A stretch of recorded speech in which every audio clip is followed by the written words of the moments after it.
கர்த்தருடைய பரிசுத்த நாமத்திற்கு மகிமுண்டாகட்டும். ஆண்டவராகிய இயேசு கிறிஸ்துவின் நாமத்தினாலே அன்பு கர்த்தருடைய பிள்ளைகளாகிய தங்கள் அனைவருக்கும் ஸ்வீட் ஊழியத்தின் சார்பாக வாழ்த்துக்களையும் ஸ்தோத்திரங்களையும் தெரிவித்துக் கொள்கின்றேன்.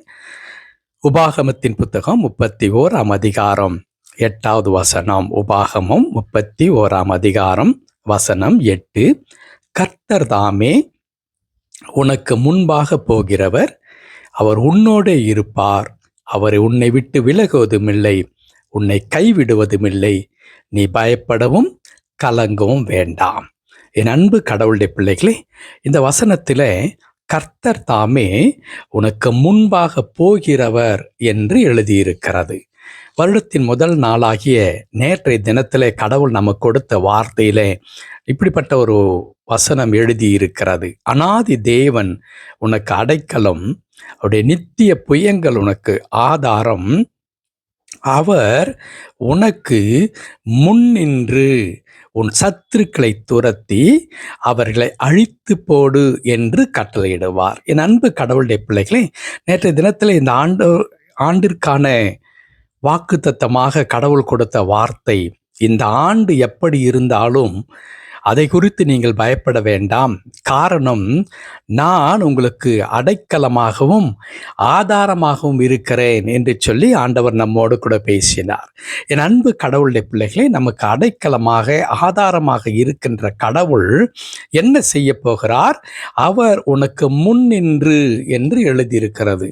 நமக்கு முன்னே போகின்ற ஆண்டவராக இருக்கின்றார். இன்றைக்கும் வாசித்த வசனத்தில் அதை தான் குறிப்பிட்டிருக்கிறது. கர்த்தர் தாமே உனக்கு முன்பாய் போகிறவர். ஆண்டவருடைய பரிசுத்த நாமத்திற்கு மகிமை உண்டாகட்டும். ஆண்டவர் நமக்கு அடைக்கலமாக இருந்து ஆதாரமாக இருந்து நம்மை நடத்த போகின்றார். அப்படி நடத்தும் பொழுது கர்த்தருடைய பிள்ளையாகிய நான் ஆண்டவருடைய வார்த்தையை பெற்றுக்கொண்டு நான் எப்படி என்னுடைய வாழ்க்கையை நான் சந்திக்க போகிறேன், இந்த ஆண்டை நான் எப்படி சந்திக்க போகிறேன், ஆண்டவர் எனக்கு அடைக்கலம். எல்லா விதமான பிரச்சனைகளாக இருந்தாலும், எப்படிப்பட்டதான காரியங்கள் எனக்கு எதிர்கொண்டு வந்தாலும் கடவுள் அவை எல்லாவற்றிலிருந்து நீ பாதுகாக்க போகிறார் என்பதில் எந்த சந்தேகமும் இல்லை. அதே வண்ணமாக அவருடைய நித்திய புயங்கள் உனக்கு ஆதாரம் என்று சொல்லி ஆண்டவருடைய கரம் என்னை பிடித்து கொண்டு என்னை நடத்த போகிறது, அதிலும் எனக்கு சந்தேகம் இல்லை. நான் அதே சமயத்தில் நான் என்ன செய்ய போகிறேன், நான் எப்படி ஒவ்வொரு நாளையும் தாண்ட போகிறேன் என்றால் அதற்கு ஆண்டவர் சொல்லுகின்றார், கர்த்தர் தாமே உனக்கு முன்பாய் போகிறவர். இந்த ஆண்டிலே என் அன்பு கடவுளுடைய பிள்ளைகளே, ஆண்டவர் நமக்கு முன்பாக செல்ல போகின்ற கடவுள். அப்படியானால் நம்முடைய கடமை என்ன? ஒன்றே ஒன்றுதான், just to follow our God. நம்முடைய ஆண்டவரை அப்படியே பின்பற்றி அவர் போகிற வழியில நம்மை அப்படியே ஆண்டவர் பின்தொடரும்படியாய் அழைக்கின்றார். 2 வாகனத்தில் நம்முடைய நண்பர்களோடு கூட சேர்ந்து புறப்படுகிறோம் என்று வைத்துக் கொள்ளுங்கள். நமக்கு போகிற வழி தெரியாது, நம்முடைய நண்பருக்கு தெரியும். அவர் ஒரு வாகனத்தை ஓட்டுகின்றார், நாம் ஒரு வாகனத்தை ஓட்டுகின்றோம். நாம் அந்த நண்பரை பார்த்து என்ன சொல்லுவோம்? எனக்கு அந்த பாதை தெரியாது, ஆகவே நீங்கள் எனக்கு முன்பாக செல்லுங்கள், நான் உங்களை பின்பற்றி வருகிறேன் என்று சொல்லுவதை நாம் வழக்கத்தில் கொண்டிருக்கிறோம் அல்லவா?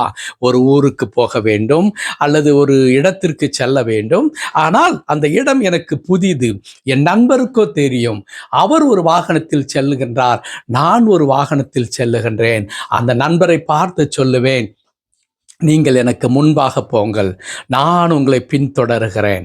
அப்படி நண்பர் போய்கொண்டே இருக்கிற பாதையை கவனித்து கொண்டே, அவர் வலதுபுறம் திரும்பினால் நான் வலதுபுறம் திரும்புவேன், அவர் இடதுபுறம் திரும்பினால் இடதுபுறம் திரும்புவேன், அவர் நின்றால் நான் அவருக்கு பின்பாக நிற்பேன், அவர் தொடர்ந்தால் நான் தொடருவேன் இல்லவா? அப்படி செய்யும் பொழுது என்ன நடக்கும்? நான் எங்கே போக வேண்டும் என்று தீர்மானித்திருக்கின்றனோ அந்த இடத்திற்கு சுகமாக பத்திரமாக செல்லுவேன். காரணம் என்ன?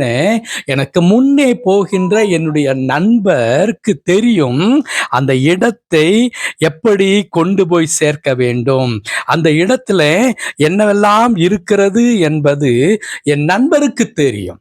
ஆகவே அவர் என்னை பத்திரமாய் கொண்டு போய் சேர்த்து விடுவார். என் அன்பு கடவுளுடைய பிள்ளைகளை, அதே வண்ணமாகத்தான் இந்த 2025 நம்முடைய ஆண்டவர் நமக்கு அடைக்கலமாய் இருக்கிற கடவுள், நமக்கு ஆதாரமாய் இருக்கிற கடவுளை பற்றி வேதம் சொல்லுகிறது. அவர் தாமே உனக்கு முன்பாக போகிறவர். கடவுள் இந்த ஆண்டிலே நமக்கு ஒவ்வொரு நாளையும் தாண்டி நம்மை நடத்தி கொண்டு செல்ல போகின்றார். நான் செய்ய வேண்டிய ஒன்று, ஐயோ அந்த பாதை எப்படி இருக்க போகிறது, ஜனவரி மாதத்தின் 31 நாட்கள் எப்படி இருக்க போகிறது, பிப்ரவரி எப்படி இருக்க போகிறது, அடுத்த மாதம் எப்படி இருக்க போகிறது, இந்த 3 மாதம் நான் சமாளித்து விடுவேன், அதற்கு அடுத்த காலம் நான் என்னவாய் இருக்க போகிறது என்று சொல்லி நாம் வரப்போகிற நாட்களை குறித்து பதற வேண்டிய, கலங்க வேண்டிய அவசியம் இல்லவே இல்லை. ஏன்? எனக்கு முன்பாய் செல்லுகின்ற கடவுள் பத்திரமாய் அந்தந்த மாதம் எப்படி வழி நடத்த வேண்டும், எந்த விதத்தில் போஷிக்க வேண்டும், எப்படி பாதுகாக்க வேண்டும், என்னவற்றையெல்லாம் கொடுக்க வேண்டும், நம்முடைய தேவைகள் என்ன, நம்முடைய காரியங்கள் என்ன, எல்லாம் அவருக்கு தெரியும். அந்தந்த நாளிலே ஆண்டவர் நம்மை நேர்த்தியாய் வழி நடத்தி பத்திரமாய் நம்மை அழைத்து செல்வதற்கு கடவுள் போதுமானவராய் இருக்கிறார். ஆகவே என் அன்பு கடவுளுடைய பிள்ளைகளே, இந்த வசனத்தினுடைய கடைசி பகுதி இப்படி சொல்லுகிறது, நீ பயப்படவும் கலங்கமும் வேண்டாம். நீ பயப்படாதே, நீ கலங்காதே. ஏன்? கர்த்தர் தாமே உனக்கு முன்பாய் போகிறார். ஆண்டவரே உனக்கு முன்பாய் சென்று உன்னை வழி நடத்தும் பொழுது எதிர்காலத்தை குறித்தும் உன் தேவைகளை குறித்தும் ஏன் கலங்குகிறாய்?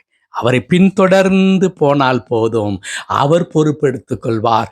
அவர் பத்திரமாய் உங்களை வழி நடத்துவார்.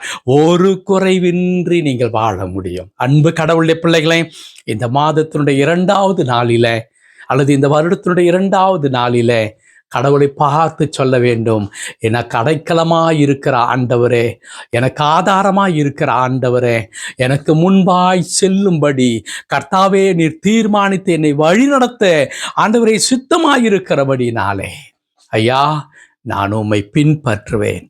இந்த ஆண்டு முழுவதும் உம்மையே நான் பின்பற்றுவேன். நீர் காண்பிக்கிற பாதையிலே நான் நடப்பேன். நீ நின்றால் நான் நிற்பேன். நீர் கர்த்தாவே புறப்பட்டால் நான் புறப்படுவேன். ஆண்டவரே, நீர் எந்த பக்கம் திரும்புகிறீரோ அந்த பக்கம் நான் திரும்புவேன். ஆண்டவரே, என் கண்களை உம்மீது மாத்திரம் நான் பதித்து உம்மையே நோக்கி நான் நடப்பேன். நிச்சயமாக ஆண்டவரே, எனக்கு காலின் கீழாக கல் இருந்தாலும் முள் இருந்தாலும் அது என்னை ஒன்றும் சேதப்படுத்தாது. காரணம், என்னை நடத்துகிறவர் நீராயிருக்கிறேன். அன்பு கடவுளுடைய பிள்ளைகளே, ஒப்பு கொடுக்கலாமா? செபிக்கலாமா? கர்த்தரை நோக்கி பார்க்கலாமா? அவரை பின்பற்றுகிறது நீங்களும் நானுமானால் நம்முடைய வாழ்க்கையில ஒரு நாளும் வெட்கப்பட்டு போக மாட்டோம். செபிக்கலாம். கிருபை நிறைந்த எங்கள் நல்ல ஆண்டவரே, உமக்கு நன்றி செலுத்துகிறோம். கர்த்தர் தாமே எங்களுக்கு முன்பாய் போகிறவர். ஆம் ஆண்டவரே, இந்த புதிய ஆண்டிலே தகப்பனே, நீர் எங்களுக்கு வழிகாட்டியாக, வழித்துணையாக, பாதுகாப்பாளராக ஆண்டவரே எங்களுக்கு முன்பாக நீர் நடந்து செல்ல போகிறீர் ஐயா. நீர் எங்களுக்கு ஆதாரம், நீர் எங்களுக்கு அடைக்கலம் என்று எங்களோடு பேசின கடவுள். இன்றைக்கு ஆண்டவரே, நீர் எங்களை முன் நின்று வழி நடத்துகின்ற ஆண்டவரமாக இருக்கிறபடினாலே உமக்கு தோத்திரம். ஆகையால் இன்றைய வசனம் சொன்ன வண்ணமாய் நாங்கள் பயப்படவும் கலங்கவும் செய்யாதபடிக்கு என் ஆண்டவர் மீது மாத்திரமே என் கண்களை பதித்து ஆண்டவரே, இந்த ஆண்டின் ஒவ்வொரு நாளும் உம்மை பின்பற்றுவோம் சுவாமி. நீர் எங்களை பொறுப்பெடுத்துக் கொள்ளப் போவதற்காய் தோத்திரம். அன்பான ஆண்டவரே, அடியனோடு கூட இணைந்து இதோ இந்த ஜபத்தை கேட்டுக்கொண்டிருக்கிற, வசனத்தை கேட்டுக்கொண்டிருக்கிற அன்பு கடவுளுடைய பிள்ளைகள் ஒவ்வொருவரையும் கர்த்தர் அப்படியாய் நீர் கைட் பண்ண போவதற்காய் ஸ்தோத்திரம். இந்த ஆண்டு முழுவதும் நீர் வழி நடத்த போகிறீர். ஆலோசனை சொல்லி ஆண்டவரே, நான் உனக்கு போதித்து நீ நடக்க வேண்டிய வழியில உன்னை நடத்துவேன் என்று சொன்னீரே கர்த்தாவே. ஆமையா, தொழில் ரீதியாக, குடும்பத்தில், இன்னும் இது பிள்ளைகளுடைய தேவைகளிலே எந்த வழியிலே உமது பிள்ளைகள் நடக்க வேண்டும், என்ன காரியங்களை செய்ய வேண்டும் என்று நீர் தாமே முன்னின்று உமது பிள்ளைகளை வழி நடத்த போவதற்காய் ஸ்தோத்திரம். தாழ்த்தி திருக்கரத்தில் அர்ப்பணிக்கிறோம். ஒவ்வொருவரோடு அந்த கிருபை இருக்கட்டும். மீட்பர் நாமத்தில் ஜெபிக்கிறோம் எங்கள் நல்ல பிதாவே. ஆமென், ஆமென்.